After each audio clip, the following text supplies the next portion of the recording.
Princess Beatrice of the United Kingdom, VACI, GCVO, GBE, RRC, GCStJ, was the fifth daughter and youngest child of Queen Victoria and Prince Albert.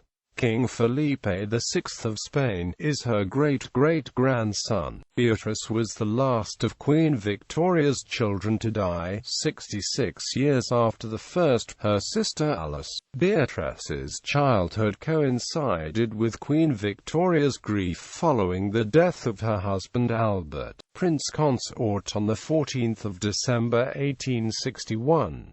As her elder sisters married and left the mother, Queen Victoria came to rely on the company of her youngest daughter, whom she called Baby, for most of her childhood. Beatrice was brought up to stay with her mother always, and she soon resigned herself to her fate. Queen Victoria was set against her youngest daughter marrying, but she refused to discuss the possibility. Nevertheless, many suitors were put forward, including Louis Napoleon, Prince Imperial, the son of the exiled Emperor Napoleon III of France, and Louis IV, Grand Duke of Hesse, the widower of Beatrice's older sister Alice. She was attracted to the Prince Imperial, and there was talk of a possible marriage, but he was killed in the Anglo-Zulu War in 1879. Beatrice fell in love with Prince Henry of Battenberg, the son of Prince Alexander of Hessen-by-Rhine and Julia von Hauke, and brother-in-law of her niece Princess Victoria of Hessen-by-Rhine. After a year of persuasion, Queen Victoria agreed to the marriage, which took place at Whippingham on the Isle of Wight on 23 July 1885. Queen Victoria consented on condition that Beatrice and Henry make their home with her, and that Beatrice continue her duties as the Queen's unofficial secretary. The Prince and Princess had 4 children, but 10 years into the marriage, on 20 January 1896, Prince Henry died of malaria while fighting in the Anglo-Asante War. Beatrice remained at her mother's side until Queen Victoria died on the 22nd of January 1901. Beatrice devoted the next 30 years to editing Queen Victoria's journals as her designated literary executor, and continued to make public appearances. She died at 87, outliving all her siblings, 2 of her children, and several nieces and nephews, including George V and Wilhelm II. Early life. Beatrice was born at Buckingham Palace. She was the 5th daughter and youngest of the 9 children of the reigning British monarch Queen Victoria and her husband, Prince Albert of Saxe-Coburg and Gotha. The birth caused controversy when it was announced that Queen Victoria would seek relief from the pains of delivery through the use of chloroform, administered by Dr. John Snow. Chloroform was considered dangerous to mother and child and was frowned upon by the Church of England and the medical authorities. Queen Victoria was undeterred and used that blessed chloroform for her last pregnancy. A fortnight later, Queen Victoria reported in her journal, "I was amply rewarded and forgot all I had gone through when I heard dearest Albert say, 'It's a fine child, and a girl.'" Albert and Queen Victoria chose the names Beatrice Mary Victoria Theodore, Mary after Princess Mary, Duchess of Gloucester, the last surviving child of King George III of the United Kingdom, Victoria after the Queen, and Theodore after Theodora, Princess of Hohenlohe-Langenburg, the Queen's older half-sister. She was christened in the private chapel at Buckingham Palace on 16 June 1857. Her godparents were the Duchesses of Kent, the Princess Royal, and the Prince Frederick of Prussia. From birth, Beatrice became a favored child. The elder favorite daughter of Prince Albert, the Princess Royal, was about to take up residence in Germany with her new husband, Frederick of Prussia. At the same time, the newly arrived Beatrice showed promise. Albert read to Augusta, Fritz's mother, that baby practices her scales like a good prima donna before a performance and has a good voice. Quote, Although Queen Victoria was known to dislike most babies, she liked Beatrice, whom she considered attractive. This provided Beatrice with an advantage over her elder siblings. Queen Victoria once remarked that Beatrice was a pretty, plump and flourishing child, with fine large blue eyes, pretty little mouth and very fine skin. Her long, golden hair was the focus of paintings commissioned by Queen Victoria, who enjoyed giving Beatrice her bath, in marked contrast to her bathing preferences for her other children. Beatrice showed intelligence which further endeared her to the Prince Consort, who was amused by her childhood precociousness. He wrote to Baron Stockmar that Beatrice was the most amusing baby we have had. Despite sharing the rigorous education program designed by Prince Albert and his close advisor, Baron Stockmar, Beatrice had a more relaxed infancy than her siblings because of her relationship with her parents. By 4 years of age, the youngest, and the acknowledged last royal child, Beatrice was not forced to share her parents' attention the way her siblings had, and her amusing ways provided comfort to her faltering father, Queen Victoria's devoted companion. In March 1861, Queen Victoria's mother Victoria, Duchesses of Kent, died at Frogmore. The Queen broke down in grief and guilt over their estrangement at the beginning of her reign. Beatrice tried to console her mother by reminding her that the Duchess of Kent was in heaven, but Beatrice hopes she will return. This comfort was significant because Queen Victoria had isolated herself from her children except the eldest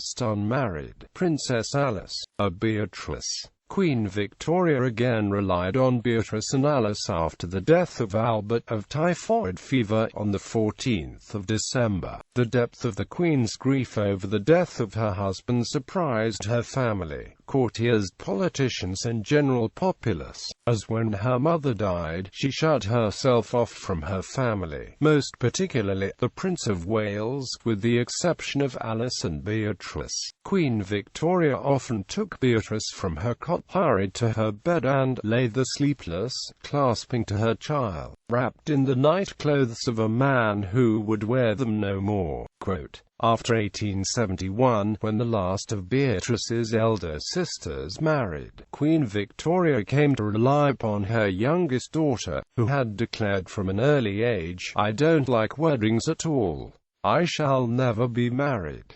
I shall stay with my mother." As her mother's secretary, she performed duties such as writing on the Queen's behalf and helping with political correspondence. These mundane duties mirrored those that had been performed in succession by her sisters, Alice, Helena and Louise. However, to these the Queen soon added more personal tasks. During a serious illness in 1871, the Queen dictated her journal entries to Beatrice, and in 1876 she allowed Beatrice to sort the music she and the Prince Consort had played, unused since his death 15 years earlier. The devotion that Beatrice showed to her mother was acknowledged in the Queen's letters and journals, but her constant need for Beatrice grew stronger. The Queen suffered another bereavement in 1883, when her Highland servant, John Brown, died at Balmoral. Once again, the Queen plunged into public mourning and relied on Beatrice for support. Unlike her siblings, Beatrice had not shown dislike for Brown, and the two had often been seen in each other's company. Indeed,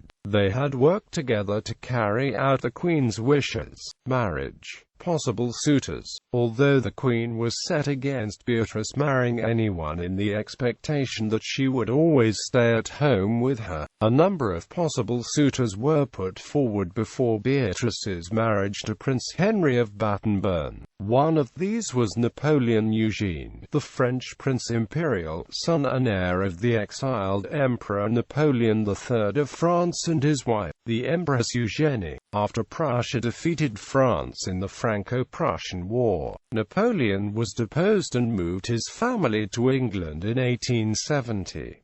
After the emperor's death in 1873, Queen Victoria and Empress Eugenie formed a close attachment, and the newspapers reported the imminent engagement of Beatrice to the Prince Imperial. These rumors ended with the death of the Prince Imperial in the Anglo-Zulu War on the 1st of June 1879. Queen Victoria's journal records their grief. "Dear Beatrice, crying very much as I did too, gave me the telegram. ... It was dawning and little sleep did I get. ...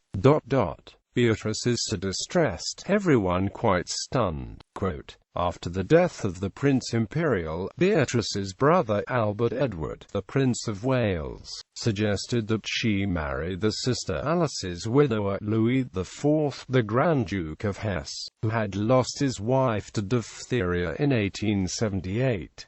Albert Edward argued that Beatrice could act as replacement mother for Louis's young children and spend most of her time in England looking after her mother. He further suggested the Queen could oversee the upbringing of her Hesse and her children with greater ease. However, at the time, it was forbidden by law for Beatrice to marry her sister's widower. This was countered by the Prince of Wales, who vehemently supported passage by the Houses of Parliament of the deceased wife's sister bill, which would have removed the obstacle. Despite popular support for this measure, and although it passed in the House of Commons, it was rejected by the House of Lords because of opposition from the Lords Spiritual. Although the Queen was disappointed that the bill had failed, she was happy to keep her daughter at her side. Other candidates, including two of Prince Henry's brothers, Prince Alexander and Prince Louis of Battenberg, were put forward to be Beatrice's husband, but they did not succeed. Although Alexander never formally pursued Beatrice, merely claiming that he might even at one time have become engaged to the friend of my childhood, Beatrice of England, Louis was more interested. Queen Victoria invited him to dinner but sat between him and Beatrice, who had been told by the Queen to ignore Louis to discourage his suit. Louis, not realizing for several years the reasons for this silence, married Beatrice's niece, Princess Victoria of Hessen by Rhine. Although her marriage hopes had been dealt another blow, while attending Louis's wedding at Darmstadt, Beatrice fell in love with Prince Henry, who returned her affections. Engagement and wedding. When Beatrice, after returning from Darmstadt, told her mother she planned to marry, the Queen reacted with frightening silence. Although they remained side by side, the Queen did not talk to her for 7 months, instead communicating by note. Queen Victoria's behavior, unexpected even by her family, seemed prompted by the threatened loss of her daughter. The Queen regarded Beatrice as her baby, her innocent child, and viewed the physical sex that would come with marriage as an end to innocence. Subtle persuasions by the Princess of Wales and the Crown Princess of Prussia, who reminded her mother of the happiness that Beatrice had brought the Prince Consort, induced the Queen to resume talking to Beatrice. Queen Victoria consented to the marriage on condition that Henry give up his German commitments and live permanently with Beatrice and the Queen. Beatrice and Henry were married at St. Mildred's Church at Whippingham, near Osborne, on the 23rd of July 1885. Beatrice, who wore her mother's wedding veil of Honiton lace, was escorted by the Queen and Beatrice's eldest brother, the Prince of Wales. Princess Beatrice was attended by 10 royal bridesmaids from among her nieces, Princess Alex and Princess Irene of Hessen by Rhine, Princess Alexandra, Princess Marie, and Princess Victoria Melita of Edinburgh, Princess Louise, Princess Maud, and Princess Victoria of Wales, Princess Marie-Louise and Princess Helena Victoria of Schleswig-Holstein. The bridegroom's supporters were his brothers, Prince Alexander of Bulgaria and Prince Francis Joseph of Battenberg. The ceremony, which was not attended by her eldest sister and brother-in-law, the Crown Prince and Princess of Prussia, who were detained in Germany, William Ewart Gladstone, or Beatrice's cousin, Princess Mary Adelaide, Duchess of Teck, who was in mourning for her father-in-law, ended with the couple's departure for the honeymoon at Cour Abbey House, a few miles from Osborne. The Queen, taking leave of them, bore up bravely till the departure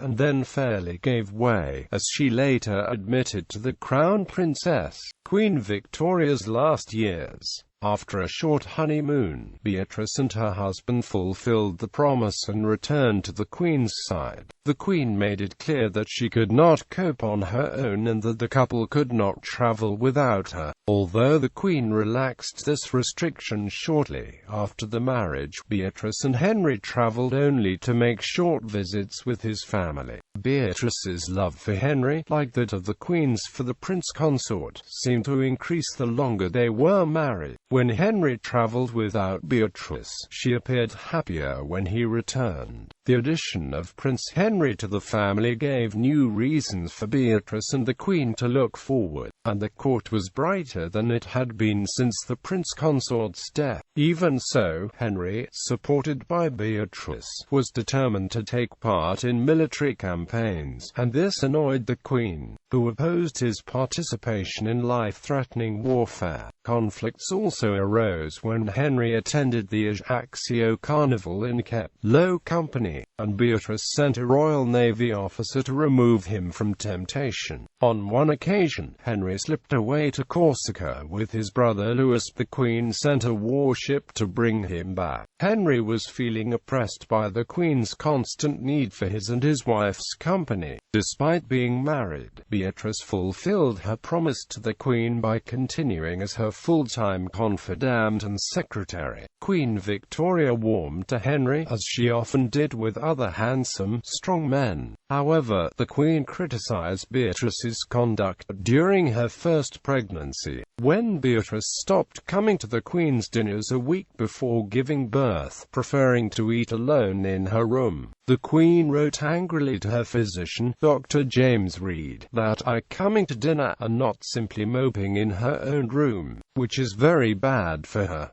In my case I regularly came to dinner, except when I was really unwell up to the very last day." Beatrice, aided by chloroform, gave birth the following week to her first son, Alexander. Despite suffering a miscarriage in the early months of her marriage, Beatrice gave birth to 4 children. Alexander, called Drino, was born in 1886, Ina in 1887, Leopold in 1889, and Maurice in 1891.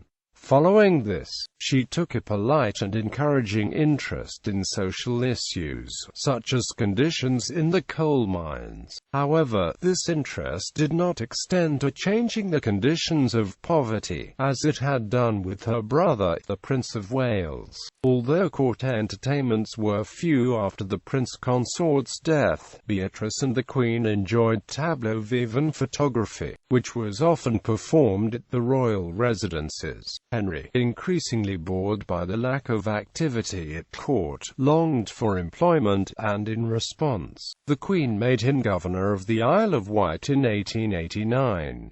However, he yearned for military adventure and pleaded with his mother-in-law to let him join the Ashanti expedition fighting in the Anglo-Asante War. Despite misgivings, the Queen consented, and Henry and Beatrice parted on the 6th of December 1895. They would not meet again. Henry contracted malaria and was sent home. On the 22nd of January 1896, Beatrice, who was waiting for her husband at Madeira, received a telegram informing her of Henry's death 2 days earlier. Devastated, she left court for a month of mourning before returning to her post at her mother's side. The Queen's Journal reports that Queen Victoria went over to Beatrice's room and sat a while with her.